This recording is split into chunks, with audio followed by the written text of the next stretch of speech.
Bueno, un saludo para todos ustedes estudiantes. En este video vamos a socializar un poco los diferentes términos que nos hablaban en el texto ya compartido anteriormente, en el artículo. Entonces vamos a hablar un poco sobre pérdida y fragmentación del hábitat y los efectos sobre la conservación de las especies.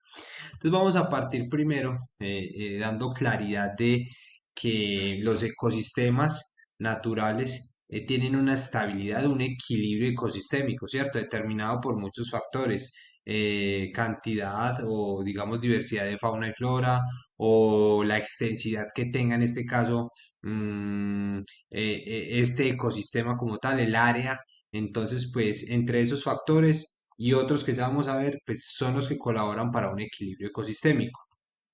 Entonces vamos a partir. A ver, el equilibrio ecosistémico se ve beneficiado por dos factores, ¿cierto? Vamos a empezar por el factor biótico, en donde pues se da la biodiversidad de fauna y flora. Entre mayor biodiversidad haya, pues va a ser también de un equilibrio ecosistémico y las interacciones biológicas que allí hayan entre las diferentes especies. También tenemos, y esto también depende del tipo de bioma, porque no es lo mismo, digamos, generar un impacto o una fragmentación en la tundra, en la taiga, que en la zona tropical. Si no lo imaginamos en la tundra, un ecosistema frío marcado pues en los polos, polo norte y polo sur, pues no hay una gran cantidad de organismos. Como no hay una gran cantidad de organismos y se fragmenta como tal, no estaría generando un impacto directo en las especies que allí estén, porque en realidad hay muy pocas. Obviamente esto comparándolo con otro tipo de bioma, porque obviamente esto sí va a generar pues un impacto, pero comparándolo por ejemplo con la zona tropical, en donde hay una mayor cantidad de especies de fauna y flora, esto sí va a generar un impacto mucho mayor en nuestra zona tropical, que es donde nosotros nos ubicamos. En los factores abióticos, yo puse en esta parte políticas ambientales y cultura social, ¿cierto? ¿Por qué? Porque las políticas que tenga un país para proteger el ambiente son cruciales para que se puedan conservar esos ecosistemas. Entonces, hay países los cuales tienen leyes las cuales permiten cuidar de una forma muy segura los diferentes ecosistemas y hay otros países que son muy laxos, que permiten el fracking y que permiten diferentes técnicas, minería, ganadería, que entregan licitaciones muy fácilmente. Entonces, eso es un factor importante. Otro, la cultura social que se tenga para el cuidado del medio ambiente. Es decir, no todas las culturas perciben ese cuidado al ambiente de igual manera. Entonces, pues son dos cosas diferentes y si esto está bien y está a favor del ambiente, pues el equilibrio ecosistémico a esto le va a colaborar. Y por otra parte tenemos la disponibilidad de recursos, si hay buena cantidad de agua, si la humedad es óptima, si el pH del suelo y la calidad del suelo es buena, pues entonces todos estos factores que aquí están van a contribuir a un equilibrio ecosistémico. Y otros tantos que se me quedarán por fuera. Pero digamos que estos son de forma primordial la base para que haya un buen equilibrio. Bueno, la fragmentación, entendiendo la que es, digamos, interrumpir la continuidad, la homogeneidad de un ecosistema, ya sea por cualquier actividad, minería, agricultura, ¿cierto? Entonces, independientemente de esto, el paisaje empieza a transformarse, entonces vamos a entender algo a ir a esas cosas que pueden pasar para que el paisaje se empiece a cambiar. Primero, la pérdida de área por fragmento. Digamos que se empieza a fragmentar como tal ya un ecosistema, pero cada vez se le empieza a comer al perímetro o al área del ecosistema, pues esto va a contribuir a que haya un cambio en el paisaje y que obviamente atente contra la diversidad o estabilidad que tienen esas especies o esas especies dentro de esos fragmentos. Hay otro que es el aumento del número de fragmentos. Obviamente, digamos, los paisajes o los ecosistemas cambian por este problema ambiental, digamos, en periodos de tiempo largo. Pueden ser muy largos en donde en determinado tiempo, pues llega la, digamos, en este caso la ganadería, interrumpe una parte por esta por acá abajo y posteriormente llega la agricultura y empieza a aumentar el número de fragmentos. Es decir, cada fragmento puede que se vuelva a partir y se vuelva a intervenir generando fragmentos mucho más pequeños. Entonces, esto también contribuye no solamente a la evolución del paisaje, sino que atenta contra los equilibrios que se puedan empezar a dar o empezar a generar en los diferentes parches que se generan por esa intervención antrópica. Em, una tercera que es el aumento de la distancia entre los fragmentos.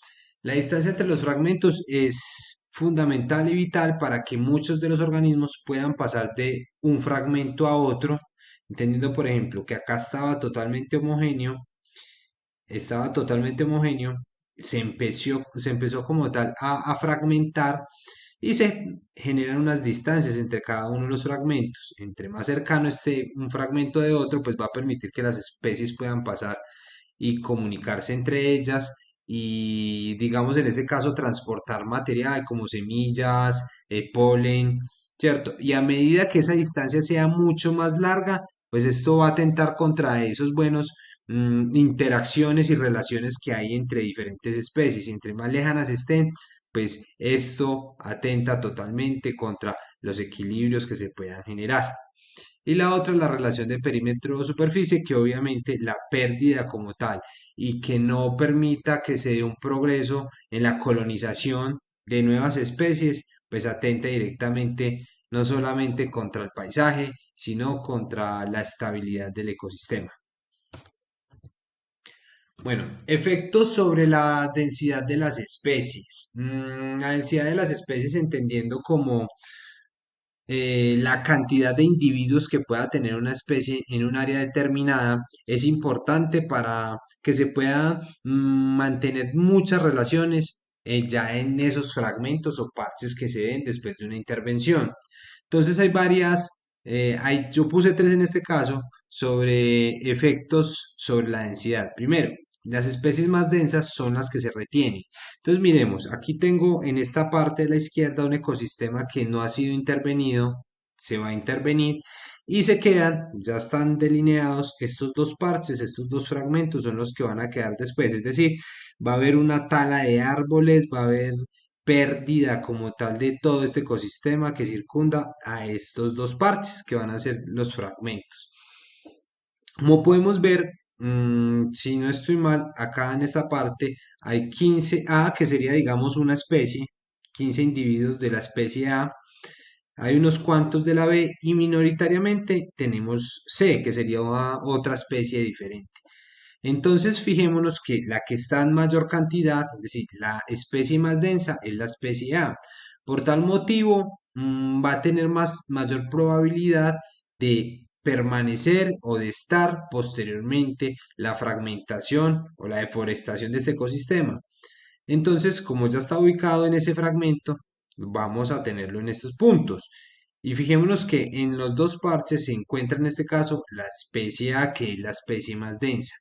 La especie B, que era la segunda, pues quedó con un solo individuo. Y si miramos este panorama, pues esta especie tiende a desaparecer porque primero no hay otros individuos con los cuales pueda generar procesos de reproducción y segundo no hay otros parches o fragmentos aledaños los cuales le permita como tal generar una comunicación o ir hasta esos puntos. Sobreviven las especies provenientes de parches más densos. Bueno, en este caso, entre los parches haya mayor cantidad de individuos, pues obviamente van a tener mayor probabilidad de persistir. Y el área del fragmento, entre más grande sea el área del fragmento, pues obviamente mayor cantidad de especies va a tener. Bueno, importancia de la matriz. Después de que se haya dado como tal una pérdida de territorio por procesos de fragmentación, pues la naturaleza tiende nuevamente a ocupar. Esto depende pues de las dinámicas que se den alrededor de estos suelos o de qué manejo se le den a estos suelos. Pero podemos ver, a ver, si entendemos la matriz como matriz blanda, cuando hablamos de matriz blanda, pues hablamos de, digamos, un suelo que tenga por lo menos esa primera fase herbácea, es decir, pequeñas hierbas, un suelo blando que permita rápidamente la recuperación de muchos organismos. Y esta matriz dura que digamos no estaría a favor de eso, una matriz, un suelo duro, seco, con poca calidad, ¿cierto? Entonces, imaginándonos esto, pues digamos los movimientos de los diferentes organismos obviamente se va a dar por la matriz blanda, dado que pues va a tener una mayor interacción con otros organismos, que si lo hiciésemos por esta otra parte, aunque no quiere decir que por esta otra parte no pueda haber como tal una interacción. Tenemos el caso B, que es dado por el tamaño. Primero miremos que en esta parte que tenemos la matriz dura, pues este fragmento como tal no tiende a crecer o la posibilidad de muy poco crecimiento o de muy poca expansión a ese territorio. Pero si vemos en esta parte que ya hay una fase herbácea, una matriz blanda, pues va a permitir que ese fragmento como tal aumente de tamaño. Y por último la C, que indica cómo se pueden generar ciertas dinámicas en cuanto al diseño como tal de los fragmentos para que pueda haber una posibilidad. Entonces miremos, acá se generaron dos fragmentos de mayor tamaño y en el medio hay unas, digamos, unos pequeños fragmentos que permitirían ser como espacios de transición para diferentes especies y no estar, digamos, pasando de un lado al otro, como lo vemos en esta parte de acá.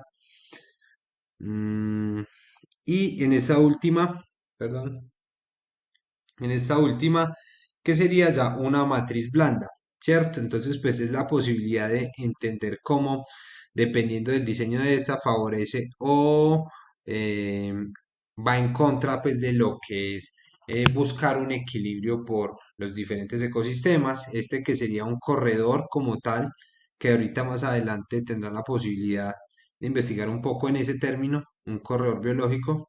Entonces, es entender cómo la matriz puede ser modificada por los microecosistemas que se queden o por esos parches o fragmentos que se generen. Bueno, la configuración del paisaje. mm, a ver, entendiendo pues que la fragmentación es un proceso negativo para los equilibrios ecosistémicos, pues también es una realidad. Es decir, acá las diferentes entidades que regulan las licitaciones para intervenir ciertos territorios, pues digamos esas licitaciones se dan, eso es inevitable. Pero ya teniendo presente que se va a fragmentar un ecosistema, hay que tratar de generar o de mitigar el impacto que pueda tener esa intervención. Eso se debe hacer, se debe buscar. Es por eso que aquí juega un papel muy importante mm, los diseñadores de estos espacios y territorios en donde permitan que ese diseño aporte como tal a la conservación de especies y no que se genere una pérdida como tal. Entonces, en la tabla, en esta parte izquierda, tenemos lo que no se recomienda y en la parte derecha lo que es idóneo o lo que contribuye a un equilibrio ecosistémico, ¿cierto? Pues bueno, obviamente entre el tamaño de los parches sean más grandes, dado que se dé la fragmentación, pues va a favorecer a la conservación de especies. De igual forma, pues esta fragmentación no es conveniente la interrupción en, digamos, en dos eh, pedazos, dado que aquí, pues en este caso muestran el paso de una carretera como tal. El número, ¿cierto? En este caso, entre mayor número de parches se genere, y dependiendo también de la cercanía que tengan, pues va a favorecer al equilibrio ecosistémico. La presencia de corredores es decir, es dejar ciertos fragmentos que conecten esos parches para que las especies puedan pasar seguras. Tenemos también el aislamiento, en este caso es generar, como les había mostrado en la diapositiva anterior, generar y dejar ciertos parches de menor tamaño entre dos fragmentos grandes para que sirva de transición a diferentes especies y no queden expuestas a un depredador o a un carro que pase y mate las zarigüeyas, ¿cierto? Entonces hay que tener presente eso. La configuración espacial del paisaje también está dado por la heterogeneidad interna, ¿cierto? Es decir, si dejamos solamente parches en donde haya un monocultivo, donde haya un solo tipo de planta, pues no va a tener el mismo éxito como tal si tenemos un territorio, un espacio que tenga, digamos, agua, que tenga un suelo rico en nutrientes, que a otro que sea, por ejemplo, homogéneo. Entonces hay que pensar también en esto.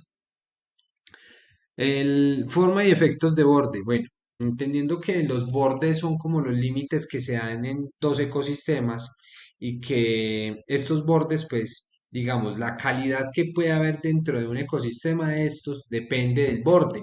Es decir, el borde si permite un amortiguamiento de un impacto o no. Entonces, pues esto le va a permitir tener un equilibrio ecosistémico mucho más eficiente. Y por último, la variabilidad en el tamaño. Se recomienda que hayan también parches, como lo dije anteriormente, pequeños entre los diferentes fragmentos para que se pueda dar la transición. Bueno, es importante entonces en este caso también conocer un poco las dinámicas de las diferentes entidades que otorgan las diferentes licitaciones para la intervención de estos territorios, ya sea por ganadería, por urbanización, por agricultura, por lo que sea, pues es entender cómo se mueven y cómo las diferentes empresas pues también dan un manejo óptimo y amigable con el ambiente.